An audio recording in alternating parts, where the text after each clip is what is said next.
동학다강백으로 이름을 떨친 경허스님은 1879년 스승인 계허스님을 뵈러 길을 떠났습니다. 천안지음을 지나는데 날이 저물어 마을 집집을 두드렸는데 문 밖을 내다보는 사람조차 없었습니다. 한 집 대문을 계속 두드리니 드디어 주인이 나왔습니다. 그는 마을에 호열자가 돈다며 어서 도망치라고 말했습니다. 그 말을 듣자마자 경허는 마을 밖으로 냅다 달리고 또 달렸습니다. 죽음이 고개를 들고 자신을 향해 다가오는 것 같았습니다. 먼 언덕바지에 있는 느티나무까지 달려간 경허는 피곤한 몸을 나무 밑에 뉘고는 이내 잠에 빠져들었습니다.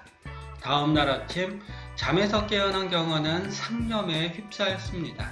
삶과 죽음은 하나라고 외쳐왔는데 그는 죽음이 무서워 저도 모르게 도망쳤습니다. 경허는 자신이 살아온 전생애가 위선으로 느껴졌습니다. 동학사로 돌아온 경허는 강원을 폐쇄하고 용맹정진에 들어갔습니다. 동학사에서는 난리가 났지만 경허는 상관하지 않았습니다. 깨달음에 이르지 않으면 그는 방안을 나오지 않을 생각이었습니다. 죽음을 각오했다는 말이지요. 스님들의 용맹정진이란 게 이렇습니다. 쉬이 이룰 수 있는 깨달음의 길이 아닙니다. 경허는 반드시 깨달음을 얻겠다는 일념으로 졸음이 몰려올 때마다 송곳으로 양쪽 허벅지를 찔렀습니다. 한 달이 지나고 두 달이 지나고 석 달이 지났지만 경허는 여전히 방 안에 틀어박혀 움쩍하지 않았습니다. 온몸에서 고약한 냄새가 피어오르는 와중에도 경허의 두 눈만은 빛을 뿜었습니다. 어느 날 공양을 가져다 주던 삼위승 원교가 경허에게 물었습니다. 원교의 아버지는 왕실과 친분이 있을 정도로 지체가 높았고 학식도 풍부했습니다. 불교의 가르침에도 깊이 있는 안목을 지녀 사람들은 그를 이진사 또는 이처사라고 불렀습니다. 오랜만에 집에 들른 원교에게 이진사는 천비공처가 없는 소를 이야기합니다. 그 뜻을 묻자 이진사는 경허스님께 여쭈어 보라고만 했습니다. 원규는 먼저 다른 스님들에게 뜻을 물었지만 그 누구도 명쾌한 대답을 내놓지 못했습니다. 어쩔 수 없이 원규는 경허스님이 정진하는 방 앞으로 갈 수밖에 없었습니다. 삼위승에게 이 말을 듣자마자 경허는 마음 깊은 자리가 들끓어오르는 느낌에 빠졌습니다. 눈앞을 가리고 있던 거대한 장막이 걷히며 어둠을 몰아내는 밝은 빛이 밀려들어오는 느낌을 경허는 온몸으로 체험했습니다. 문을 박차고 나온 경허는 콧구멍이 없어, 콧구멍이 없어, 콧구멍이 없다고라고 외치며 큰 웃음을 터뜨렸습니다. 경허는 우통을 벗은 채 덩실덩실 춤을 추었습니다. 삼위승을 따라온 만화스님은 어이가 없었습니다. 천구가 지나쳐 미쳐버린 것일까요? 경허는 만화스님을 향해 자신은 지금 그 어느 때보다 맑은 정신 상태라고 소리쳤습니다. 깨끗한 빈 거울처럼 맑은 정신으로 이 세상을 보고 있다며 경허는 커다란 목소리로 오도가를 불렀습니다. 천비공처가 없는 소와 관련된 한 대목을 다음에 인용합니다. 어떤 사람이 이르기를 소가 되어도 콧구멍 없다 하매 그 소리 듣고 문득 깨닫고 보니 이름도 공하고 형상도 공하여 공허한 어적처에 항상 밝은 빛이여. 경허를 깨달음에 이르게 한 천비공처가 없는 소는 무슨 뜻일까요? 원뜻은 콧구멍이 없는 소를 의미합니다. 콧구멍이 없으면 콧뚜레를 꿰을 수 없습니다. 자유로운 존재로 산다는 말이지요. 삼위승 원규는 경허의 안부를 묻는 아버지 이신사에게 방 안에서 소처럼 앉아있다고 이야기했습니다.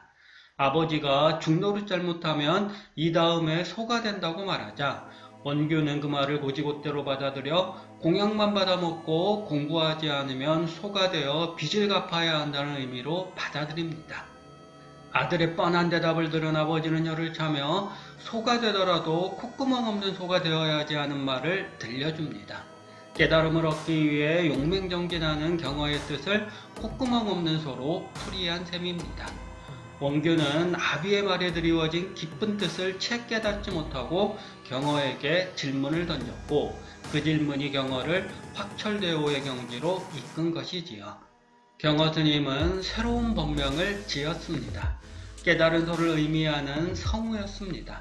동시에 맑디 맑은 빈 거울이라는 뜻을 지닌 경허를 법호로 지었습니다. 완전히 새로운 사람으로 태어난 것입니다. 삼위승 원규의 아버지인 이진사는 천비공처가 없는 소를 이야기했고 원규에게 그 말을 전해 들은 경허는 깨달은 소로 거듭났습니다. 고삐에 매이지 않은 소를 경허는 깨달은 소로 풀이합니다.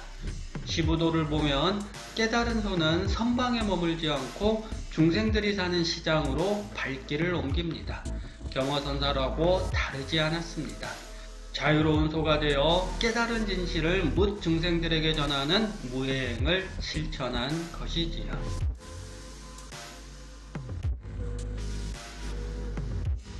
용성스님은 어느 봄날 고령산 보강사 도소람에서 열린 대비심주기도 법회에서 뜻밖의 경험을 했습니다.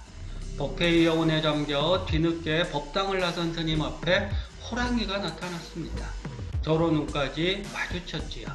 깜짝 놀란 스님은 황급히 법당 안으로 들어갔습니다. 법당에 가만히 앉아 바깥 상황에 주목하던 용성의 마음에서 큰 의심이 일었습니다. 호랑이가 그의 마음에 불을 지폈습니다. 천지와 세계의 근본을 따지는 불은 자신이 보고 듣고 깨닫고 아는 것의 근본은 무엇인가 하는 불로 이어졌고 그 불은 다시 지금 이 생각이 어디서 일어나는가 하는 불로 이어졌습니다. 그 상태로 6일이 흘렀습니다. 용성은 오련 통의 밑바닥이 빠지는 느낌에 휩싸였습니다. 밖으로는 천지의 삼라만상이 안으로는 몸과 분별하는 마음 전체가 본래 공하여 한 물건도 없는 것처럼 여겨졌습니다. 내게 한 물건이 있는데 위로 하늘을 버티고 아래로 땅을 고였으며 밝은 것은 1월과 같고 검기는 7통과 같아서 항상 나에 동정하는 가운데에 있으니 이것이 무슨 물건인가? 주력수행으로 용성은 이런 깨달음에 이르렀습니다. 그는 관세음보살을 부르는 사람과 삼매에 든 사람은 둘이 아니라 하나라고 늘 이야기했습니다. 자신이 얻은 한 소식의 경계가 무엇인지 궁금했던 용성은 금강산 표운사에 있는 무용스님을 찾았습니다. 한순간 일념이 마치 칠통 밑에 빠져버린 듯 했다는 용성의 말을 듣는 무용스님은 곧바로 그것을 알 수 있는 놈은 무슨 물건인가 라고 물었습니다. 용성이 답을 못하자 완전하지 않구나라는 말을 무용스님은 내던졌습니다. 무용은 조주무자와도를 용성에게 내렸습니다. 당나라 때 한 수행승이 조주에게 개에게도 불성이 있느냐고 물었습니다. 조주는 없다고 말했습니다. 일체 중생에게는 불성이 있거늘 왜 개에게는 불성이 없다고 했는지 수행승은 의심했습니다. 무용은 이 화두를 용성에게 제시하며 그 의문을 타파해보라고 한 것입니다. 도소람으로 돌아온 용성은 간화선을 시작했지만 깨달음으로 가는 길은 참으로 아득했습니다. 조용한 곳에 머무르면 수마가 찾아들었고 분주한 곳에 가면 산란심이 일었습니다. 조급한 마음을 내자 가슴이 답답하고 머리가 깨질 듯이 아프기도 했습니다. 간절한 마음으로 수행에 매진했건만 아르마리는 끊임없이 그를 괴롭혔습니다. 화두를 급히 짚다가 두통에 시달리고 코피를 쏟는 와중에도 용성은 수행을 늦추지 않았습니다. 어느 날 경덕 전등록에 실린 향엄지한 선사의 개성을 읽다가 그는 무릎을 쳤습니다. 정에 사로잡히고 뜻에 얽매이면 아무리 참고해도 고요하고 또렷한 마음에 이를 수 없습니다. 이 시기 용성은 송광사 감노함의 호분강백, 태안사의 수경강백, 해인사의 월화강백에 의지하여 대승지신론과 화엄경과 선문염송 등을 읽었습니다. 인연을 맺은 여러 스님의 물음에 용성은 거침없는 대답을 올렸습니다. 1885년 어느 여름날 용성은 물속에 비치는 달빛의 광명이 여울져 흐르는 물결 속에서도 활발하게 요동치듯 화두가 건드려도 흩어지지 않고 흔들어도 움직이지 않는 걸 느꼈습니다. 그해 9월에는 전등록에 실린 동짓달이 당겨진 활과 같으니 비는 적고 바람은 많이 불 것이다 라는 구절이 한눈에 들어왔습니다. 악취나는 근식이 깨지면서 무자화두를 깨쳤습니다. 동시에 그는 일면불, 월면불이란 마조도일의 화두까지 깨쳤습니다. 1886년 가을 나룻배를 타고 낙동강을 건너던 용성은 먼 산을 바라보다가 문득 개성을 읊었습니다.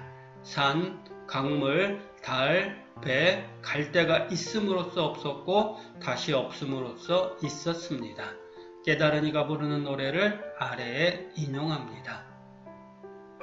금오산의 천년의 달이요 낙동강엔 만리의 파도로다. 고기잡이배는 어디로 갔는가? 옛날처럼 갈대꽃에서 자는구나.